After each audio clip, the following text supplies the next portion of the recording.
Bienvenido al canal de YouTube del Pastor José Manuel Sierra. A ver, levanten la mano los hermanos de Fuerteventura que están por ahí. Hay algunos por aquí. El jueves también había otros. Le damos un aplauso de bienvenida a nuestros hermanos. Dios les bendiga grandemente. Bienvenidos, hermanos. Estamos contentos de que estén con nosotros en esta tarde. Tenemos también hermanos, me dicen aquí del Puerto de la Cruz, Inés, María, Eduardo, de París, hermanos de París. Hay más todavía. Hermanos de París, tenemos a Katia y Andrés. ¿Quiénes son de París? Mira, los niños venían de París, pero también vienen hermanos de París. Gloria a Dios. ¿Cuándo llegaron, hermanos? Tengo monitores aquí, ¿eh? La semana pasada. La primera vez que están con nosotros aquí. Bienvenidos, Dios les bendiga muchísimo, de verdad.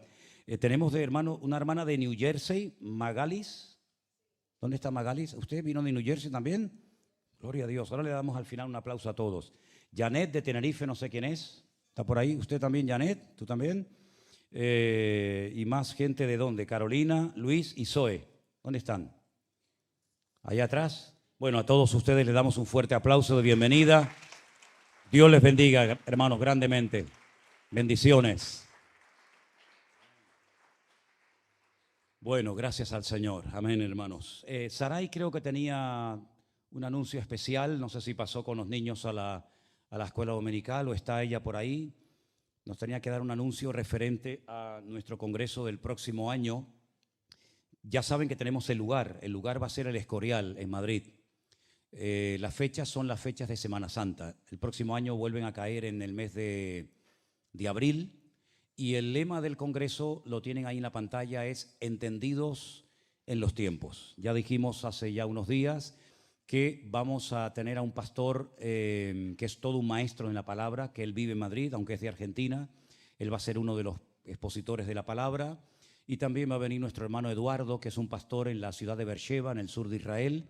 Él va a estar también con nosotros en el Congreso. Pero Saray tenía un anuncio referente a este congreso que vamos a hacer el año que viene, que ya sería el cuarto, ¿sí?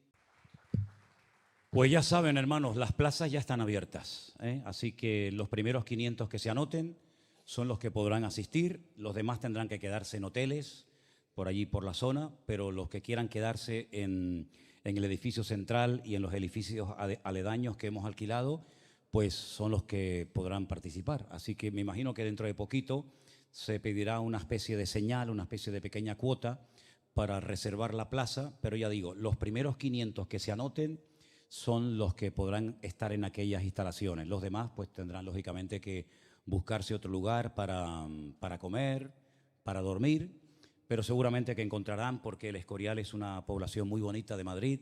Y yo le decía a Saray que o bien antes o después del Congreso del próximo año, sería bueno organizar una visita. Yo sé que somos muchos, pero a lo mejor se podría hacer escalonada, una visita al monasterio del Escorial. Es un lugar de verdad digno de ver. Sobre todo la biblioteca. La biblioteca del Escorial no es la más numerosa del mundo, pero sí es la más lujosa en cuanto a ejemplares se refiere. Los que tengan la oportunidad y el privilegio de poder visitar esa biblioteca tremenda, allí van a encontrar, por ejemplo, algo que a mí, cuando lo vi por primera vez, me impactó muchísimo, y son los evangelios, los 4 evangelios, Mateo, Marcos, Lucas y Juan, escritos en oro. Es un libro así de grande, en una piel que se llama de nonato, es decir, le sacaban el ternero a las vacas del útero, del vientre, ¿no? Las curtían, una piel muy, muy, muy suave, y en planchas de oro iban cortando letra a letra, letra a letra. Ese libro tardó 50 años en hacerse. Lleva más de 7 kilos de oro. Está escrito en latín. Mateo, Marcos, Lucas y Juan. Para que no se estropee, lo ponen así al revés, para que el aire le dé a las hojas, digamos. Y bueno, como ese libro hay auténticas maravillas. Y yo le decía a Saray que sería bueno, ahora ella se va el día 23 con Mario para organizar todo allí.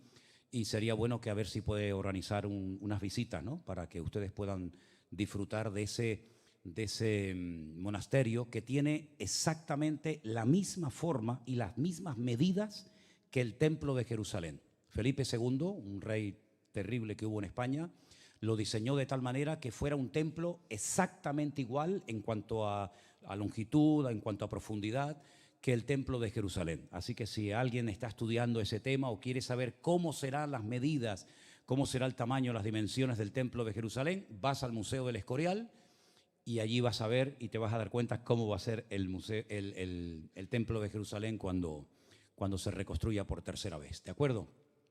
Muy bien, hermanos, vamos a orar un momentito en esta tarde a nuestro Dios. Vamos a poner esta palabra que es la continuación del mensaje del jueves, cuyo título fue El Día del Señor. Y hoy sería como una segunda parte, aunque lo hemos titulado para que después, si lo pueden o lo quieren ver nuevamente en internet, en nuestro canal de YouTube, Centro Evangélico Vida Nueva, le hemos puesto el título de Preparándonos para el Día del Señor.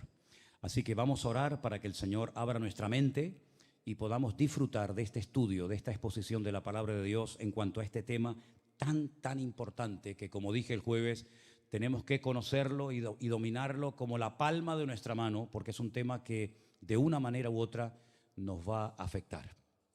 Señor, te damos muchas gracias por este privilegio que nos estás dando de poder estar aquí, un grupo de tus hijos y muchos hermanos que nos están siguiendo ahora, nos están viendo en directo.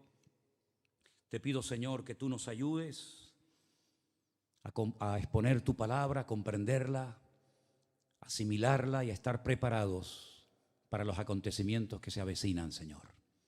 Que no estemos distraídos, que estemos atentos y que nuestro corazón disfrute de tu palabra, de tu enseñanza y que podamos, Señor, estar atentos a todas las instrucciones, toda la información, toda la enseñanza que vamos a aprender en el día de hoy. Ponemos todo este tiempo en tus manos, en el nombre de Jesús. Amén. Amén. Quiero también aprovechar para darle las gracias. Yo sé que nuestro hermano Domingo está viendo el culto ahora mismo. También está con nuestro hermano Miguel allí en la finca en Alicante. Y quiero agradecer públicamente, como lo hice el otro día con Jorge, por el tremendo esfuerzo y por el trabajo excelente que ha realizado durante más de un mes. Desde que fuimos a Holanda este verano y hablé con él y lo animé para que viniera a la finca de Alicante, él ha estado allí sin salir, no ha ido a Holanda ni un solo día. Dejó a su esposa, dejó a sus 2 hijos allí y él ha sido el que ha hecho unos baños realmente preciosos que muchos de ustedes conocerán y otros probablemente usarán, Dios mediante. Una preguntita que yo quiero hacer para que me saquen de la duda. Es una duda que tengo hace algún tiempo. Y ya que hoy estamos un buen grupo de hermanos, quiero que por favor me ayuden a salir de esta duda. Ustedes saben que la iglesia tiene un grupo de WhatsApp, ¿sí? Lo que yo pongo en ese grupo, ¿alguien lo ve? ¿Lo veis todos? ¿De verdad? Me quitáis un peso de encima. Porque yo decía, ¿estarán viendo esta gente, estos hermanos, estarán viendo lo que yo les mando? Porque capaz que yo lo mando con toda la ilusión del mundo, fotografías y vídeos, y Jorge grabando por aquí y rompiendo las piedras por allá, y capaz que lo ven 2 o 3 hermanitas, pero lo veis todo, ¿no? Ah, bueno, gracias a Dios. Entonces, ¿lo puedo seguir mandando? Vale, perfecto. Ay, qué peso me quité de encima, Señor. Muchos de ustedes han recibido a la entrada del culto hoy un papelito, no sé, creo que no llegó para todos. Una vez más, me quedé corto, pero muchos de ustedes han recibido un papel con unos datos, con una información que vamos a compartir en esta tarde, pero permítame hacer una introducción, entre comillas, un poco rara, porque algunos dirán, Manolo se fue del tema. Manolo se le fue la olla y nos está hablando de otro tema que no tiene nada que ver con lo que anunció el otro día del Día del Señor. No se me ha ido la olla. Lo que pasa es que nosotros a lo largo de nuestra vida tenemos aquí en la mente fechas. Por ejemplo, ¿quién nos recuerda el día de su nacimiento? Todo el mundo lo recuerda. Incluso a algunos les gusta recibir regalos y felicitaciones y todo eso, ¿verdad? El día del aniversario de boda, ¿quién no se acuerda? El cumpleaños de nuestros hijos. ¿Me explico? El día de que morimos. Ay, no, ese no, todavía no, ese no ha llegado. Pero todos tenemos en la mente fechas, ¿sí o no? Fechas importantes que recordamos, el aniversario, el día que se murió mi papá, el día que salí de mi país para venir aquí. En fin, tenemos todos en nuestra mente fechas. ¿Saben que la Biblia está llena de fechas? La Biblia está llena de fechas perfectamente registradas, con una serie de detalles que a mí me llaman la atención. Es como, si me permiten, como si Dios tuviera una agenda de la humanidad, una agenda de los eventos más trascendentales en la historia de la humanidad. Y algunas de esas fechas las pone la Biblia para que nos demos cuenta de que Dios tiene memoria de lo que pasó ese día o de lo que va a ocurrir en el futuro. Yo he hecho una pequeña lista porque en la Biblia hay miles de ejemplos. Yo he buscado simplemente unos poquitos ejemplos para que ustedes vean cómo el Señor hay fechas que destaca de una manera especial. Por ejemplo, en Génesis capítulo 7, los versículos 10 y 11, y tenemos aquí a nuestra hermana Vanessa que hoy nos va a estar ayudando con estos versículos. Presten atención a esta información. Adelante. Sucedió que al séptimo día las aguas del diluvio vinieron sobre la tierra, el año 600 de la vida de Noé, en el mes segundo, a los 17 días del mes. Aquel día fueron rotas todas las fuentes del grande abismo y las cataratas de los cielos fueron abiertas. Fíjense qué dato nos da la Biblia. Sabemos cuándo comenzó el diluvio. Empezó cuando Noé tenía 600 años de edad, en el mes segundo, a los 17 días del mes. Ahí empezó el diluvio. Una fecha perfectamente registrada en la palabra de Dios para que nadie diga, bueno, ¿y esto cuándo empezó? ¿O cuándo fue? Ahí está la fecha. Génesis 7, versículos 10 y 11.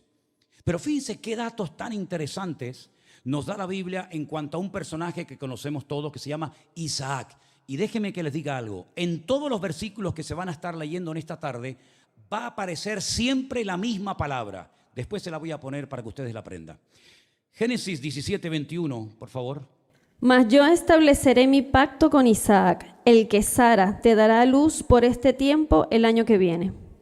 Por este tiempo, aproximadamente ahora que estoy hablando contigo, el año que viene, tú vas a tener en tus brazos a un hijo que le vas a poner por nombre Isaac. Abraham no entró en una nebulosa diciendo, bueno, ¿y cuándo nacerá? ¿En qué época? ¿En verano? ¿En invierno? ¿En primavera? No, no. Por esta misma fecha, el próximo año. Y vemos que se cumplió la promesa del Señor. Génesis 18, 14. ¿Hay para Dios alguna cosa difícil? Al tiempo señalado volveré a ti, y según el tiempo de la vida, Sara tendrá un hijo. Al tiempo señalado. ¿Quién señaló ese tiempo? ¿Quién decidió que Isaac naciera el próximo año, aproximadamente en la fecha en la que Dios le está hablando al patriarca Abraham? Dios lo diseñó. Dios estableció que en el calendario divino habría una fecha en la que este muchacho tan especial, Isaac, nacería. Génesis 21, 2.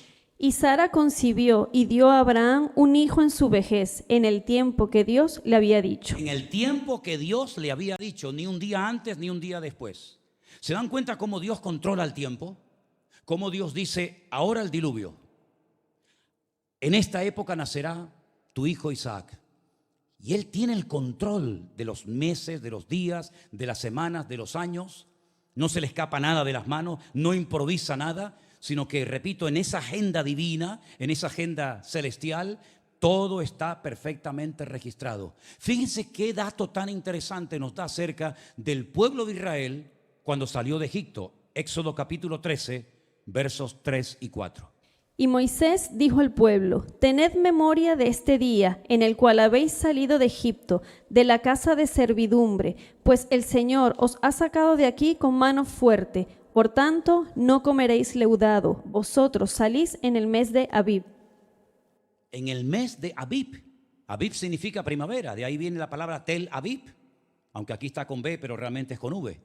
En el mes de Abib, en plena primavera, recuerden, dice el Señor, tengan memoria, porque todos los años por vuestras generaciones van a tener que recordar esto y celebrar una fiesta que se llama la fiesta de Pesaj o de Pascua, y va a ser siempre en el mismo mes, en el mes de Abib, que generalmente suele ser entre marzo y abril. Otra fecha que el Señor estableció. ¿Por qué no salieron en otra época del año? Bueno, pues porque Dios tenía establecido que cuando comienza esa nueva etapa, ¿verdad? Esa nueva estación que es la primavera, es cuando su pueblo tenía que iniciar una primavera espiritualmente hablando. Ya se dejó atrás los malos recuerdos, la esclavitud, Faraón, etcétera, y ahora comienzan una vida nueva en el mes de Abib.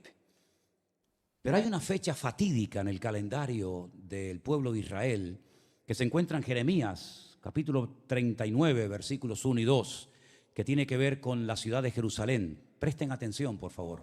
En el 9º año de Sedequías, rey de Judá, en el mes 10º, vino Nabucodonosor, rey de Babilonia, con todo su ejército contra Jerusalén, y la sitiaron. Y en el 11º año de Sedequías, en el mes 4º, a los 9 días, se abrió brecha en el muro de la ciudad. 40 años estuvo Jeremías profetizando y advirtiéndole al pueblo de Israel, a las tribus del sur, a Judá y a Benjamín, que se arrepintieran de sus pecados, que todo aquello se podía haber evitado, aquella catástrofe nacional, aquella cantidad de tragedias se podían haber evitado siempre y cuando hubiera un cambio de actitud, un arrepentimiento por parte del pueblo, pero no prestaron atención. Y entonces dice la Biblia que en el 11º año del rey Sedequías, en el mes 4º, a los 9 días del mes, se abrió la brecha en el muro y ya todos conocemos el resto de la historia. La caída, la destrucción de Jerusalén, son llevados al cautiverio en Babilonia por 70 años, como también se había establecido por el Señor, y a los 70 años logran otra vez volver a la ciudad de Jerusalén y restaurarla.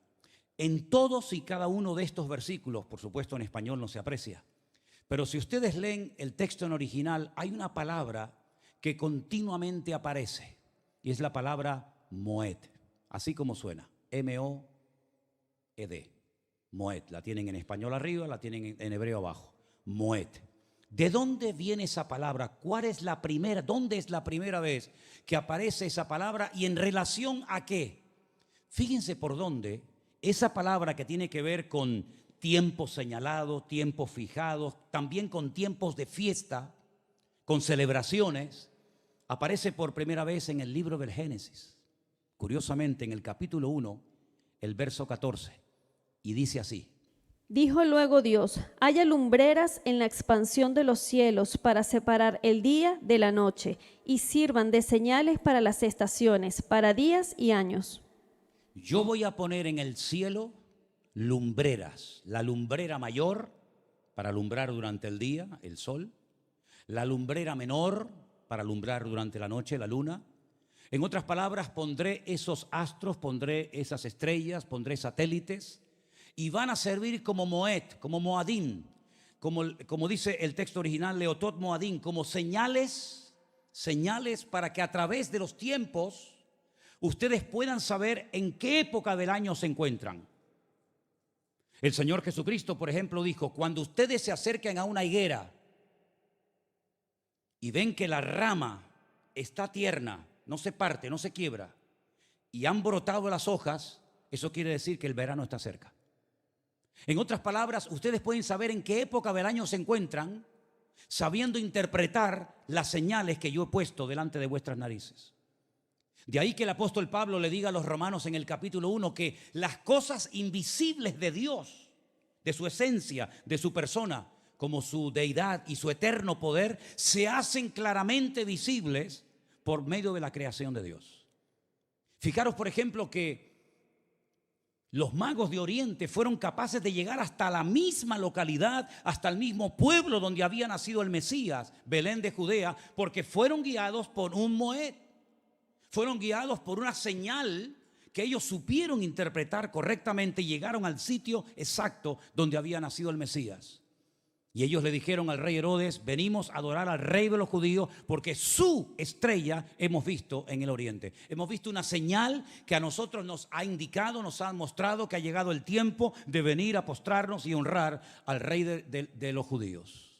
Es interesante todo esto, ¿verdad? Así es que vemos que Dios ha puesto señales en el cielo, en el sol, en la luna, en las estrellas, que lamentablemente los astrólogos han malinterpretado para la perversión de la realidad de lo que Dios ha hecho para nosotros, pero que nosotros con la palabra de Dios y con la información correcta tenemos que saber qué es lo que está sucediendo. Porque hay lugares donde ya no llueve y lugares donde llueve torrencialmente. Porque hay lugares donde antes no nevaba y no hacía frío y ahora hace un frío terrible. Y lugares donde antes hacía calor, pues ahora ha cambiado el clima completamente. Todo eso es producto de la casualidad. ¿Es que Dios ha perdido el control? ¿Es que Dios ya no sabe lo que tiene que hacer? Todos son las señales de los últimos tiempos. Señales que nos indican que viene un día perfectamente señalado, agendado en la agenda de Dios, que se llama, o lo conocemos con el nombre de el día de Jehová o el día del Señor. Yo di el día jueves muchas características acerca de cómo va a ser ese día. Simplemente se las repaso. Creo que tengo por aquí las anotaciones del día jueves. Tiempo de angustia, de aprieto, de alboroto, de entremecimiento, de sombra, de guerra, donde muchas naciones se reunirán para ser destruidas. Después dice curiosamente que ese día no habrá ni luz clara ni oscura, no será de día ni de noche, solamente lo conocerá el Señor. Nos habla acerca de que habrá guerras tremendas. Nos habla acerca de que naciones atacarán por el norte, otras por el sur. ¿Quién muere? ¿Cuántos mueren? ¿Cuánto tiempo tardan en enterrarlo? Es decir, el que no se entere de todo esto es porque no quiere. Porque la información está al alcance de todos y cada uno de nosotros.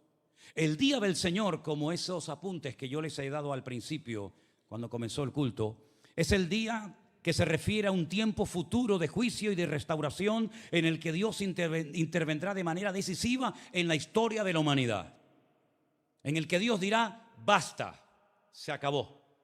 Entramos en una nueva etapa. Y será una etapa de juicio, será una etapa de sacudida de las naciones y será una etapa en la que Dios va a ser conocido por su ira.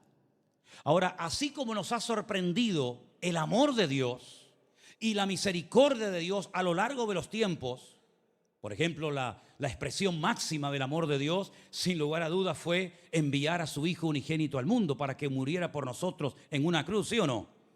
Y decimos, Señor, es que tu amor es infinito, tu amor es maravilloso, y nos hemos quedado todos perplejos y con la boca abierta y hemos entendido y nos cambió la vida entender y conocer y experimentar, ¿verdad? El amor de Dios. Os puedo asegurar que el mundo quedará con la boca abierta porque hay una faceta de Dios que todavía la gente no conoce en su totalidad. Conocen pinceladas, como por ejemplo lo que pasó en el diluvio, por ejemplo con la destrucción de Jerusalén, por ejemplo cuando destruyó Sodoma y Gomorra, pero son, ya digo, pequeñas pinceladas, pequeños botones de muestra de que cuando Dios se enfada, hermano, se enfada en serio. Bueno, pues el máximo enfado de Dios, la máxima manifestación de la ira de Dios, que también forma parte de su esencia, será en el tiempo llamado el día del Señor.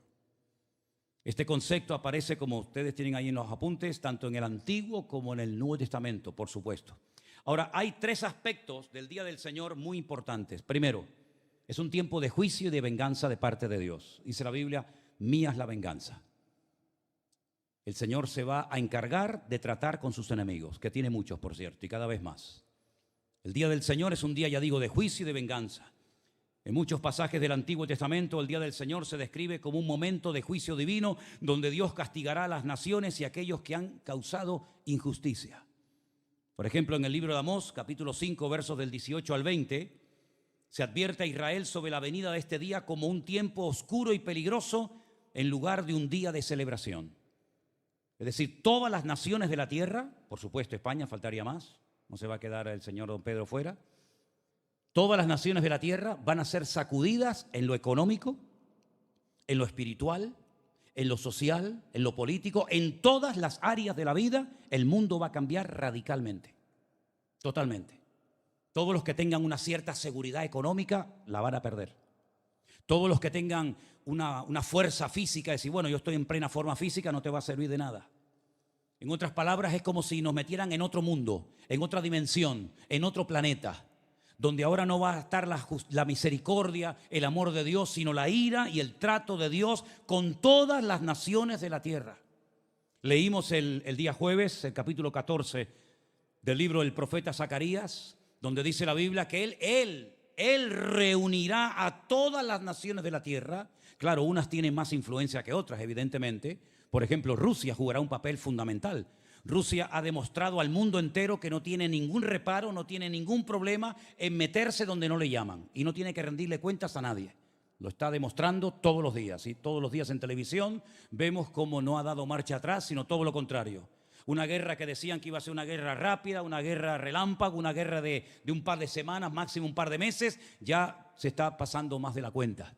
Y no le rinde cuentas a nadie. Lo mismo le da atacar un hospital que atacar una caravana de autobuses, le da exactamente igual. Pues ahí tenemos los europeos y los ciudadanos que en este momento estamos en el planeta Tierra, un ejemplo de cómo una nación armada hasta los dientes con un arsenal nuclear capaz de destruir el planeta Tierra 8 veces si quisiera, es capaz de invadir el país que le dé la gana sin tener que rendirle cuentas a nadie. Y además amenazando, el que me ataque lo destruyo.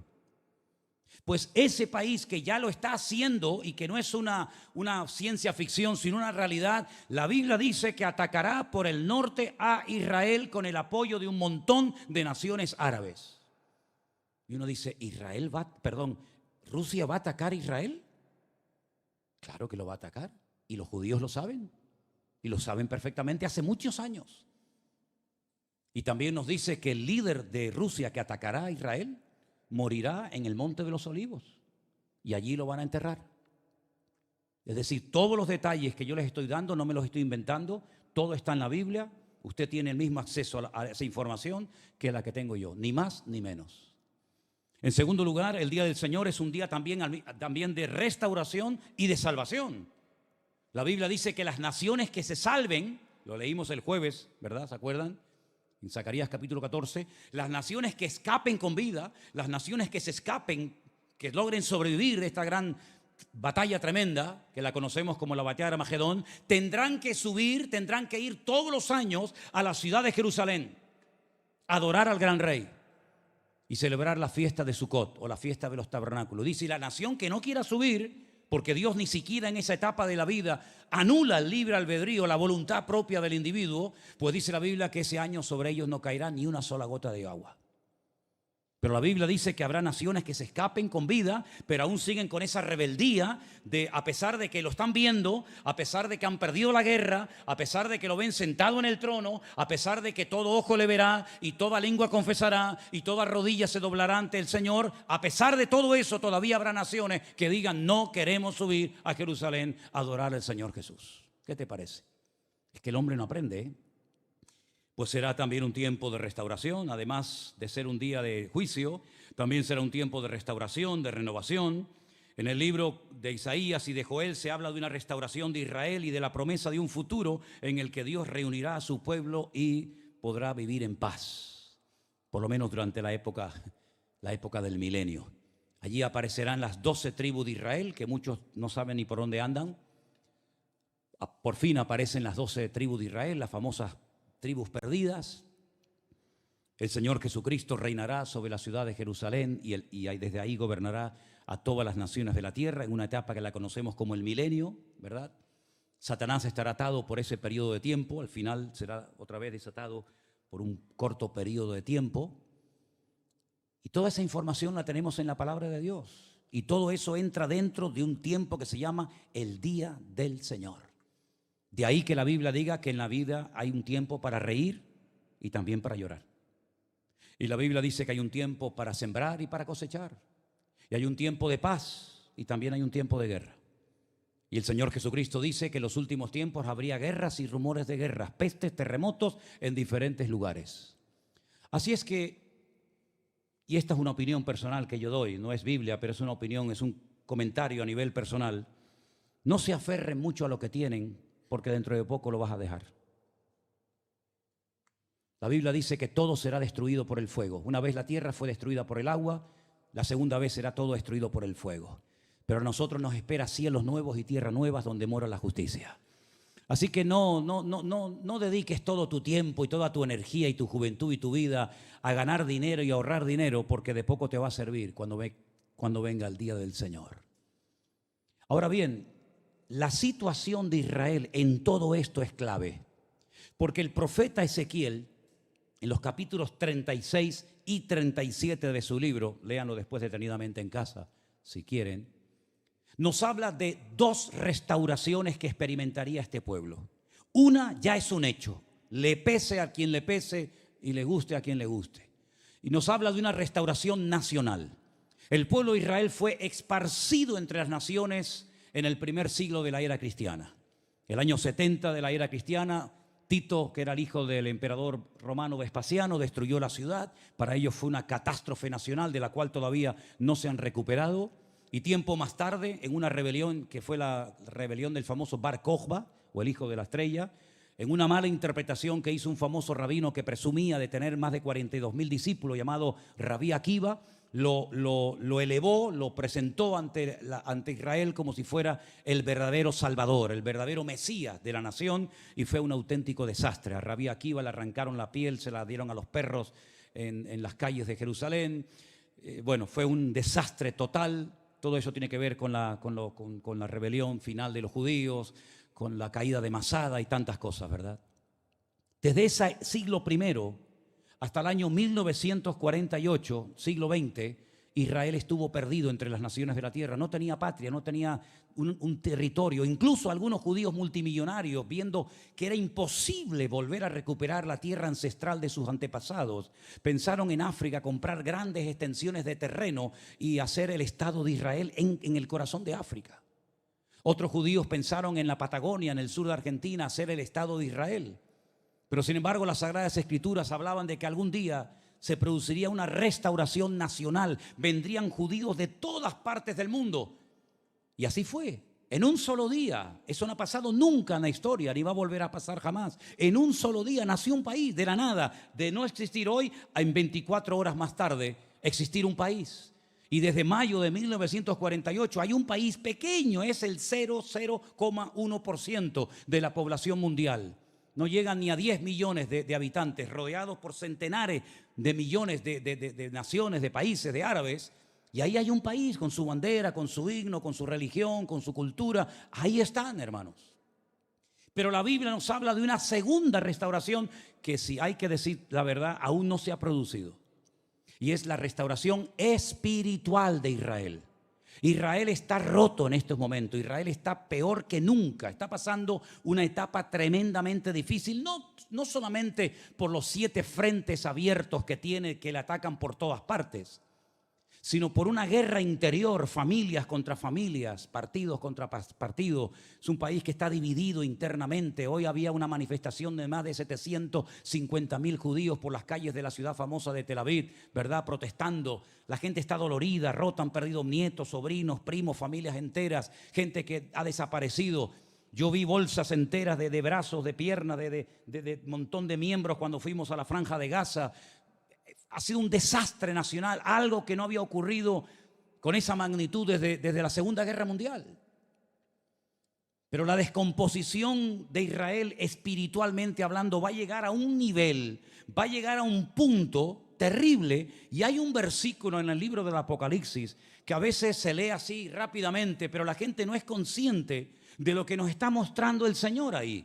¿Hasta qué punto espiritualmente Israel se va a descomponer? Y va a necesitar urgente ayuda, y por supuesto del Señor. Ese versículo se encuentra en el libro del Apocalipsis. Nuestra hermana Vanessa nos lo va a leer. Cadáveres estarán en la plaza de la grande ciudad que en sentido espiritual se llama Sodoma y Egipto, donde también nuestro Señor fue crucificado. Hermano, fíjense, déjame el versículo ahí puesto en la pantalla. Fíjense qué interesante. Él habla de que van a morir una serie de predicadores. La Biblia lo llama los 2 testigos o los 2 olivos, que durante 3 años y medio van a estar predicando en las calles de Israel. Y miles de judíos se van a convertir. Y van a reconocer que el Señor Jesús era el verdadero Mesías. Y no otros tantos que vinieron antes o después de Él. Al final de los 3 años y medio, estos 2 predicadores van a morir. Y dice la Biblia que no los entierran. Eso es lo peor que se puede hacer en esa cultura en Oriente Medio. No darle sepultura. Tanto judíos como musulmanes prácticamente enseguida entierran a sus cadáveres, sus difuntos, sus seres queridos. Pero dice la Biblia que sus cadáveres estarán en la gran ciudad expuestos, no los van a enterrar. Dice la Biblia que harán intercambios de regalos. Hoy, por ejemplo, vino un camionero desde Jordania, cruzó el puente Ayembi. Hemos estado muchísimas veces por allí. Cruzó el puente Ayembi, aparcó su camión, salió, cargó su metralleta y empezó a dar una ráfaga de tiros y cayeron 3 judíos en el acto. Por supuesto, él también cayó allí. En ese momento, en Jordania, comenzaron a salir por las calles repartiendo golosinas y dulces para celebrar la muerte de 3 judíos. Y dice la Biblia que cuando maten a estos 2 testigos, la gente saldrá por las calles a dar regalos, a intercambiarse regalos, probablemente dulces, golosinas. Pero es que eso ya lo estamos viendo hoy en día, es normal, así es como se hace. Se celebra la derrota del enemigo. Y entonces dice que estarán en la plaza de la grande ciudad. Y uno dice, bueno, ¿y la grande ciudad? ¿A qué ciudad se refiere? Dice, en el sentido espiritual, no en lo físico, sino en el sentido espiritual, esa ciudad se va a parecer a Sodoma y a Egipto. Y claro, es interesante notar lo que pasó en Egipto y lo que pasó en Sodoma.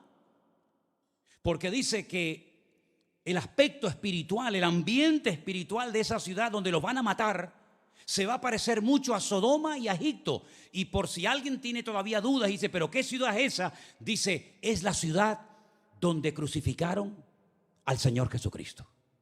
¿Y dónde crucificaron al Señor Jesucristo, hermano? En la ciudad de Jerusalén.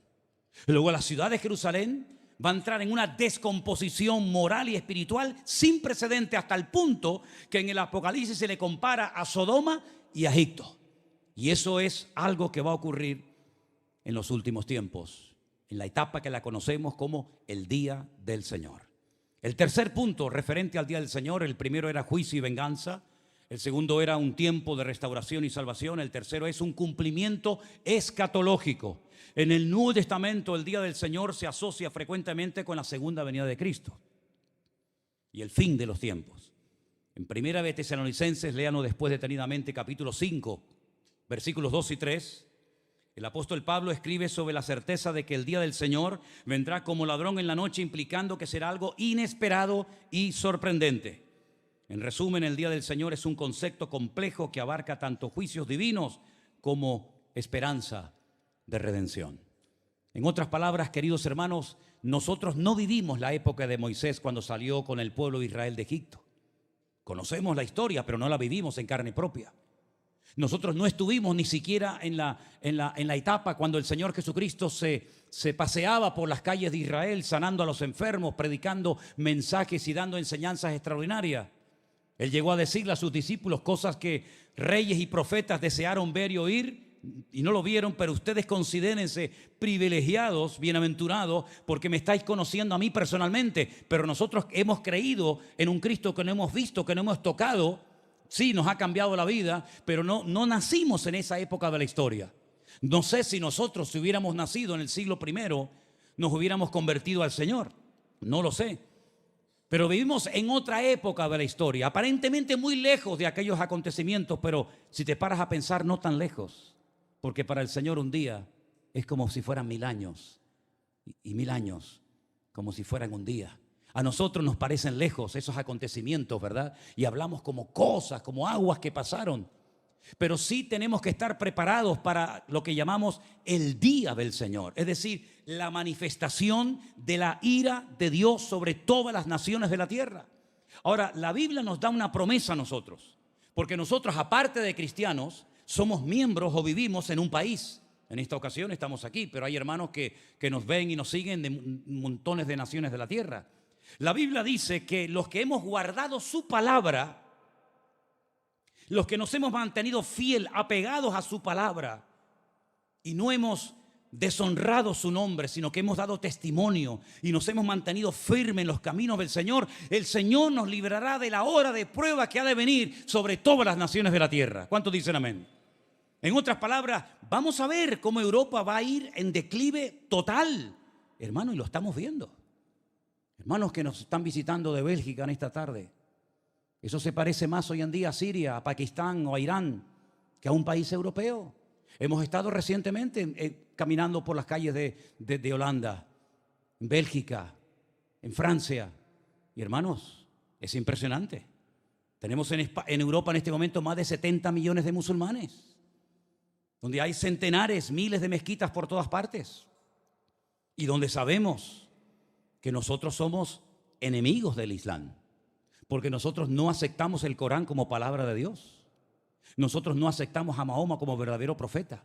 Para nosotros el camino, la verdad y la vida, y el único nombre que reconoce el Señor es el nombre del Señor Jesucristo, el Rey de Reyes y Señor de los Señores. Ningún otro más. No hay otro nombre bajo el cielo dado a los hombres a través del cual podamos ser salvos. No es que Jesús es uno más en una lista enorme, no, no, es el único y sabio Dios, el Verbo hecho carne, el admirable, el Alfa y la Omega, el Príncipe de paz y el que ha prometido estar con nosotros todos los días hasta el fin del mundo. La mejor manera de prepararse para el día del Señor es saber, tener la información acerca de lo que es y no es el día del Señor. Yo sé que en muchas congregaciones, incluido donde yo me convertí y la denominación en la que yo me convertí, se enseñaba que cuando el mundo comience a entrar en un periodo terrible de crisis económica, de persecuciones, de injusticia, de descomposición moral y espiritual, donde la maldad va a ser multiplicada de una manera terrible, nosotros íbamos a ser sacados milagrosamente en una nube y no íbamos a experimentar ni un solo dolor, ni una sola persecución, porque nos iríamos con el Señor a lo que se llamaba o llaman las bodas del Cordero.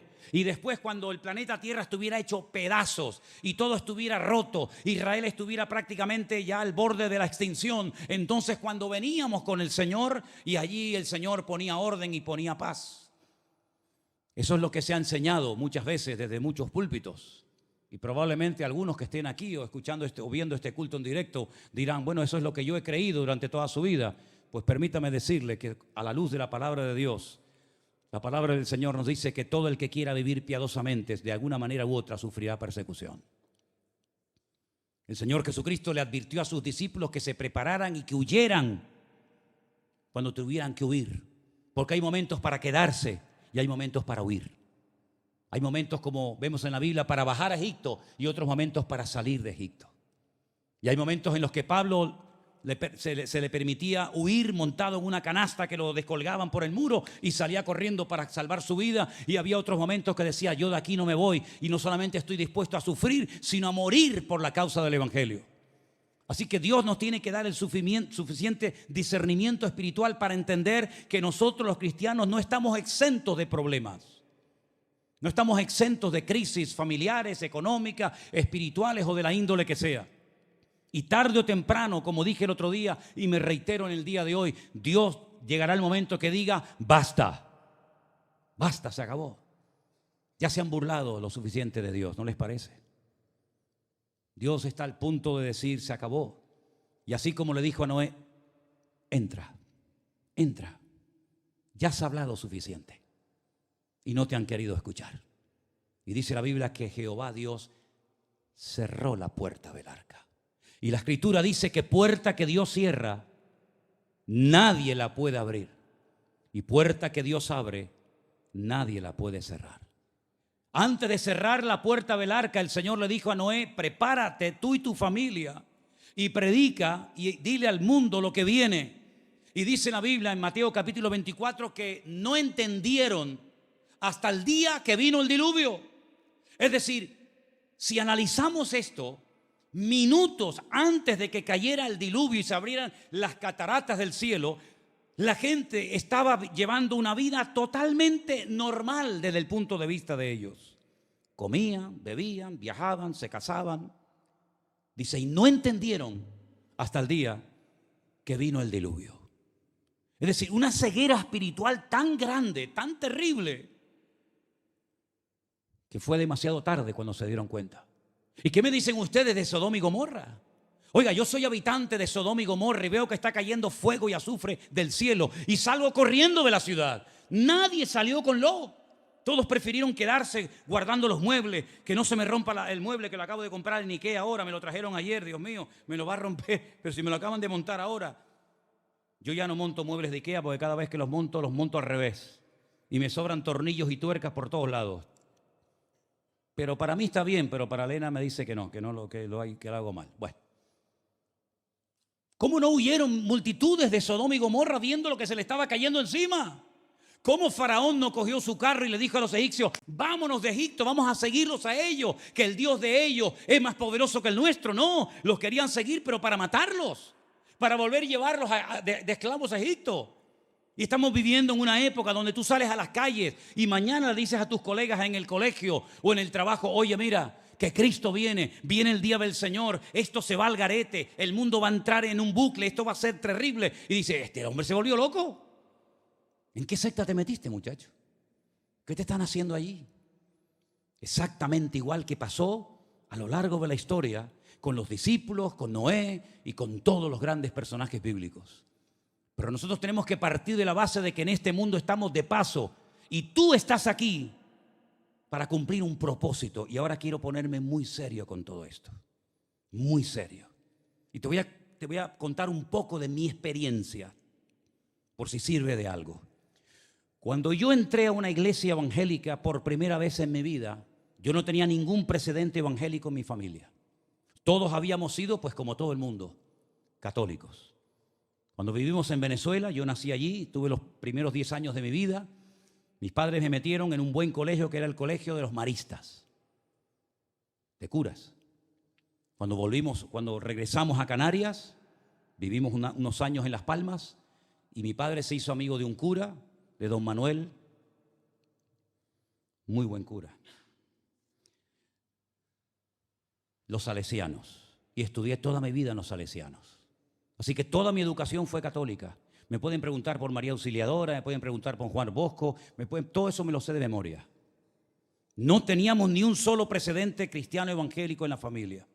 Fuimos, vamos a decir, por una necesidad o por un acto de gratitud a una familia de la iglesia que había orado por mi hermana, que estaba enferma, etcétera, etcétera. Ya todo el mundo conoce la historia. Y nada más que eso. Cuando esa tarde yo escuché a aquel hombre predicar acerca de un muchacho que se había ido de su casa, robándole las pertenencias o llevándose las pertenencias de su padre y viviendo perdidamente, el enfado que yo cogí en mi interior fue brutal. Incluso me enfadé con mi madre que estaba conmigo sentada en aquel momento y le dije, ¿por qué tú le has tenido que contar al tipo mi vida? Ella me juraba que no le había contado a nadie. ¿Cómo que no le has contado? Que no le has contado nada. Yo no tenía ni idea de lo que era la Biblia, ni el hijo pródigo. Yo no tenía ni idea de nada. Pero según iba avanzando el mensaje, Dios descubrió mi corazón. Repito, yo no era evangélico. Es más, yo no era nada. Nada. Pero comencé a entender el evangelio. Y el Señor me quebrantó por primera vez en mi vida, como nunca antes. Y comencé a llorar. Y me sentí indigno delante de Dios, al cual no conocía. Y le pedí perdón por mis pecados. Y a los pocos días, créanme, no les miento, a los pocos días cuando mi padre constantemente me insistía y me preguntaba qué vas a hacer, a qué te vas a dedicar, qué vas a estudiar, qué vas a hacer, yo ya le dije, papá, ya lo sé lo que voy a hacer en la vida. Y le dije, quiero predicar la palabra de Dios. Quiero decirle a todo el mundo lo que Cristo ha hecho en mi vida. Mi padre se enfadó conmigo. Incluso me pegó un bofetón. Porque él dice, tú no sirves para esto. ¿Cómo te vas a dedicar tú a predicar la palabra si tú no sabes nada de Biblia ni nada de nada? Entonces me sentí como herido en mi interior y comencé a leer y a leer y a leer y horas y horas y horas y horas. Estaba días enteros metido en mi habitación leyendo la Biblia, memorizando capítulos, todo lo que podía aprender y más. Porque yo entendí que si aquel hombre, si aquel Hijo de Dios había descendido de la gloria y había muerto por mí en la cruz y había ocupado mi lugar como miserable, indigno pecador y había resucitado al tercer día, si todo aquello, yo decía para mí en aquel momento, si todo esto es verdad, yo le tengo que contar esto a todo el mundo. No podía entender cómo me iba a dedicar al fútbol. Yo jugaba al fútbol. Me fui al Real Club Victoria, que era un filial de la Unión Deportiva Las Palmas. Y le dije, no quiero saber nada del fútbol. Le di las botas, el uniforme. Pero sí, no quiero saber nada del fútbol. Me llamaban de todas partes. Decían, no quiero saber nada. ¿Y qué vas a hacer? Quiero predicar de Cristo. Y me decían, uy, la religión le comió el coco. Imagínense los amigos míos, las amigas mías que tenía unas cuantas en el barrio, lo que decían de mí en aquellos días. De estar siempre rodeado de chicos y de chicas, me veí más solo que la una. Porque además, para colmo, en aquella época en la iglesia solamente había dos chicas. Una así flaca, era un palillo, y la otra era una chica súper rellena, ¿no? Grande, ¿no? Y yo decía, Dios mío, ¿dónde me meto? Eso era la juventud en la iglesia, estas dos chicas y yo. Y así estuvimos como 1 año y medio, no entraba nadie a la iglesia. Hasta que al final la iglesia fue creciendo y etcétera, etcétera. Lo que estás haciendo en la vida es para lo que Cristo murió por ti. ¿Eso es para lo que Cristo murió por ti? Con todo mi respeto a los que tienen un trabajo, una profesión, de lo que sea, ¿eso es lo que Cristo quiere para tu vida? Bueno, gloria a Dios. Si eso es lo que el Señor quiere para tu vida, yo te voy a apoyar. Pero trabajar para el faraón, trabajar para tener un mejor coche, una mejor casa, mejor ropa, mejor esto, mejor lo otro, yo en mi mente no me entra. Porque el tiempo es tan corto. Si con 17 años lo tuve tan claro, imagínense ahora con 63 que voy a cumplir. Cada vez lo tengo más claro. Porque yo en aquellos días veía que la vida era todavía tan larga y decía, uy, el año 2000, ¿verdad? Pero sin embargo, hoy en día sé que cada vez me queda menos tiempo, evidentemente. Cada vez me queda menos ministerio, me queda menos vida de la que ya he vivido. Y quiero aprovechar hasta el último momento de mi vida para servir al Señor donde sea y como sea. Le decía a mi suegra en este verano, perdonen, pero lo digo para la gloria de Dios, pero lo tengo que decir. El apóstol Pablo también hablaba de su currículo, ¿no? Yo nunca he hablado del mío. Nunca he conocido una pareja tan rara como Elena y Manolo. Nunca. Gente que es capaz con una niña de 2 o 3 años montarse en un avión a Argentina sin un duro en el bolsillo para ir a predicar el evangelio. Yo nunca he conocido a nadie así. Yo nunca he conocido a nadie que esté dispuesto a ir a una finca en un pueblo perdido en la provincia de Burgos, Medina de Pomar, para ir a ayudar a drogadictos que venían y recibirlos en la casa donde vivíamos y tener allá 15 o 20 drogadictos y dormir con ellos y darles clases en aquella época de Daniel Apocalipsis. Nunca he conocido yo gente así, nunca. Nunca he conocido gente que sea capaz de dormir en aeropuertos, en gasolineras, en el suelo de un barco, con dinero, sin dinero, con una sola pasión y objetivo en la vida: servir al Señor. Si por algo le doy gracias a Dios en mi vida, es que Dios puso a mi lado una mujer que nunca, desde el primer minuto, nunca me dijo, date quietito ya, hombre, date quietito ya. ¿Ahora para dónde vamos a ir? ¿Ahora para dónde? Ahora para allá, ahora para acá, ahora a esta casa. Si yo contara las mudanzas que hemos hecho en todos estos años, me faltarían dedos. Mudanzas por aquí, mudanzas por allá. Elena dejó su familia, su trabajo, su iglesia, sus amistades, todo, para venir aquí a las Islas Canarias a casarse con un tipo que había visto 21 días, que era pastor de una denominación que ella no tenía ni idea de lo que era esa denominación. Empezar de cero, jamás dijo, sácame de aquí, yo no quiero estar aquí, yo no me siento cómoda. Al contrario. Por eso yo le digo a las esposas que están aquí, apoyen a sus maridos cuando digan que quieren hacer algo para el Señor. ¿O qué lo quieres ver en la barra de un bar? Como los otros amigotes que tiene. Apoya a tu mujer cuando te diga, yo quiero servir al Señor y quiero ir al campamento y quiero ir al retiro y quiero ir a la finca a echar una mano y quiero ir aquí al campamento de niños. Apoya a tus hijos cuando te digan, papá, quiero ir al campamento. Mira, busca dinero debajo de las piedras y si no, hazte una máquina y haz de billetes de Monopoly. Pero nunca impidas que tus hijos vayan a una actividad cristiana, porque ¿cuántos padres darían lo que fuera por ver a su hijo en las cosas del Señor y lamentablemente no los pueden tener? Apoyemos las cosas de Dios. Si tenemos que dejar algo por el Señor, déjalo. ¿Qué problema hay? Yo veo que somos muy teóricos muchas veces, muy teóricos. Buscad primeramente el reino de Dios y su justicia. Todo el mundo se sabe ese versículo. Y todo lo demás vendrá por añadidura. Si tú no vives así, ¿cómo vas a ver tú el cumplimiento de ese texto? Pero yo sí lo vivo cada día. El pantalón que tengo, no me lo compré. Me lo regaló mi hermana Jessica, esposa del pastor de San Francisco, donde está curiosamente en este momento Anderson. La camisa que llevo, no me la compré, me la regaló Anderson. Todo lo que llevo encima y la mayoría de lo que tengo, me lo dan. Pero una pregunta, ¿esto es como una especie de lotería? Que a unos Dios le da mucho y a otros nada. No, pero atrévete a vivir por fe, atrévete a poner tu mano en el arado y deja que el Señor te sorprenda, porque si no eres capaz de pasar la línea, vivirás toda tu vida, pues muy bien, vienes al culto, escuchas la palabra, te vas, vienes, fregas la iglesia, te vas, vienes, pero mi pregunta ¿es esto lo que Dios tiene planeado para tu vida? Pues si es esto, sigue adelante, mijo, no te rompas la cabeza. Pero hermano querido, ¿Queremos o no queremos verdaderamente hacer la voluntad de Dios? Cuando yo le dije a mi hermano Domingo en Holanda, Domingo, necesitamos construir, hacer unos baños en Alicante. Tú estás en paro, ahora mismo no estás haciendo nada. ¿Por qué no vienes y nos echas una mano? No lo pensó 2 veces, hermano. Me dijo, voy a hablar con mi esposa. Ustedes saben que siempre tenemos que hablar con la esposa, ¿no? Porque en la casa se hace siempre lo que yo, la última palabra la tenemos siempre los hombres, siempre. Decimos, sí, cariño, lo que tú digas. Estábamos comiendo en la casa de nuestro hermano Germán en Holanda. Estaba haciendo allí una chuletada, un asado. Veo que entra para adentro. Yo había hablado con él en la mesa y me dice, voy a ver cómo se lo digo. Digo, bueno, dime algo dentro de unos días. Entró, a los 5 minutos salió. Le digo, ¿qué pasó, Domingo? Le dije a mi mujer, el pastor me ha dicho de ir a Alicante a echar una mano. Yo no estoy haciendo nada y creo que debo de ir. La mujer le dijo, coge el avión ahora mismo y vete para allá. No sé si se lo quería quitar de encima. La mujer dijo, gracias, Señor, por haber oído mi oración. No, es broma, hermano, es broma.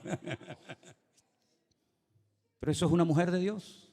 Le podría haber dicho, ¿cómo? Alicante, y yo me voy a quedar sola aquí con los 2 niños.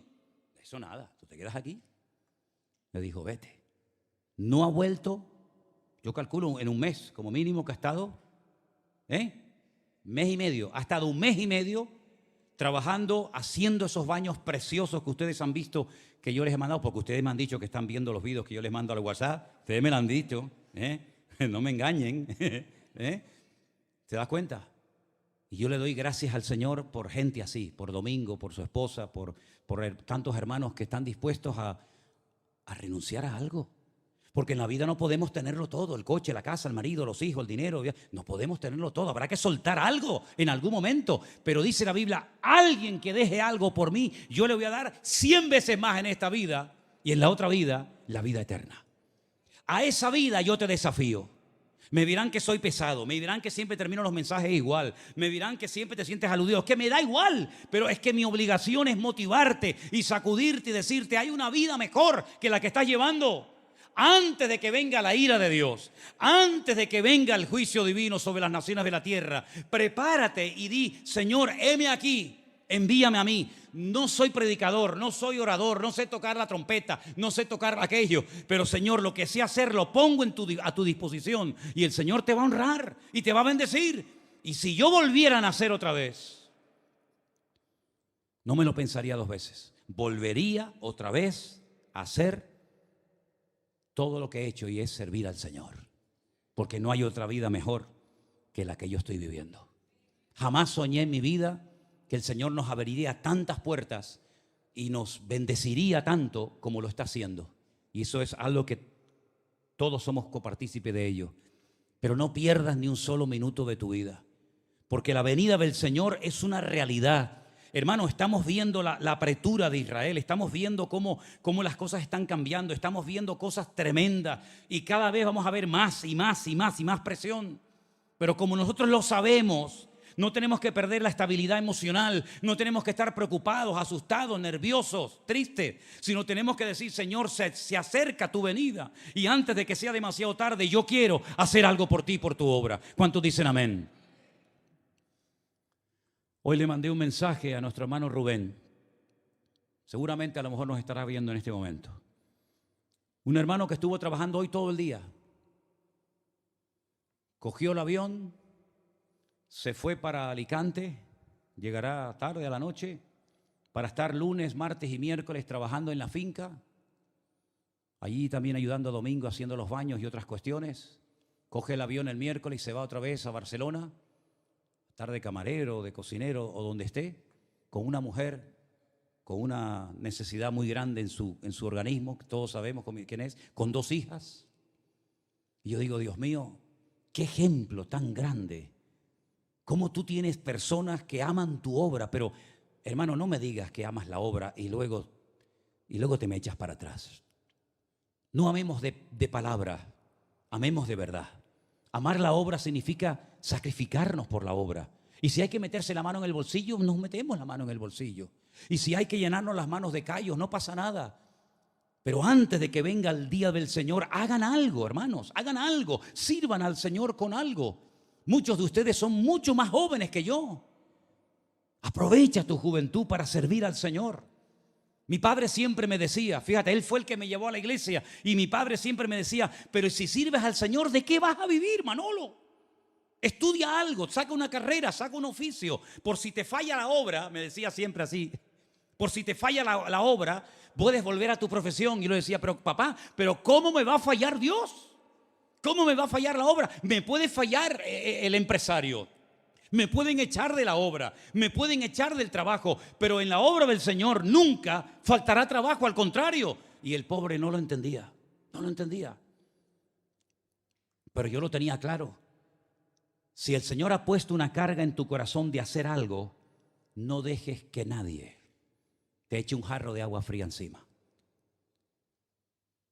Que eso sirva para ser un revulsivo en tu vida y para decir, ahora entiendo que tú me estás llamando a hacer esto. No busques aplausos y no busques que todo el mundo diga, ay, qué bien, qué bonito, te felicito. No esperes nada de nadie para que no te lleves ninguna desilusión, pero del Señor, espéralo todo. ¿Cuántos dicen amén? Elena, gracias por haberte casado conmigo. Gracias por haberme apoyado en todo lo que he hecho. No siempre lo he hecho todo bien. Muchas veces me he equivocado. Tal vez no tenía que haber ido a ciertos y determinados lugares. Pero siempre, siempre ella ha estado a mi lado, siempre. Y mis hijas también, por supuesto. Nunca han cuestionado, papá, que esto, que lo otro. Al contrario, ora al Señor para que tu familia, como dijo Josué, y termino, yo y mi casa serviremos al Señor. Que no sea un versículo ahí en la nevera, que no sea un versículo ahí en la cocina, sino sea un lema en esta casa, mientras yo esté aquí, y sea la cabeza y el sacerdote de este hogar, yo y mi casa serviremos al Señor. Amén, hermanos. Lot salió a donde el Señor le dijo. La mujer dijo, bueno, ven, vamos. Doña Lot salió, pero a espaldas de este miró para atrás. ¿Qué quiso mirar la mujer de Lot, hermanas? Ustedes que son así muy listas, ¿qué habrá querido mirar la mujer de Lot? Los muebles de Ikea recién comprados o de Conforama. Ay, que me acabo de comprar colchón nuevo. Me acabo de comprar ese que se levanta así y que guardo todo debajo. Y no me puedo llevar nada. Y dice la Biblia que se quedó convertida en una estatua de sal. ¿Tú sabes lo horrible que es estar casado con una estatua de sal? Tú imagínate que yo me acerco una noche a Elena y hago así. Mira que me gusta a mí la sal, ¿eh?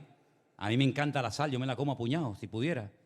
Pero casado con una estatua de sal, mi hijo, eso es muy desagradable. Además, la llevas a la playa y se te derrite. La llevas a la... Llueve. Ay, ¿dónde se me fue mi mujer? Se me fue.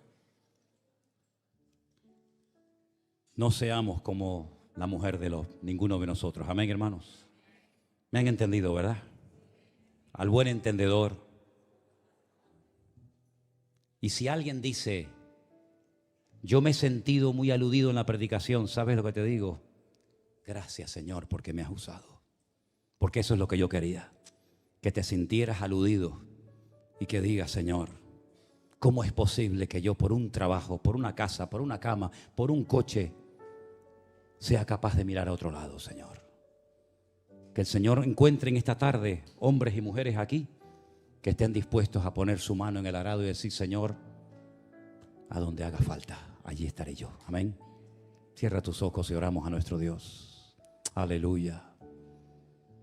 Piensa, medita, reflexiona en lo que has oído. Todavía estamos a tiempo. El día del Señor aún no ha venido, pero va a venir.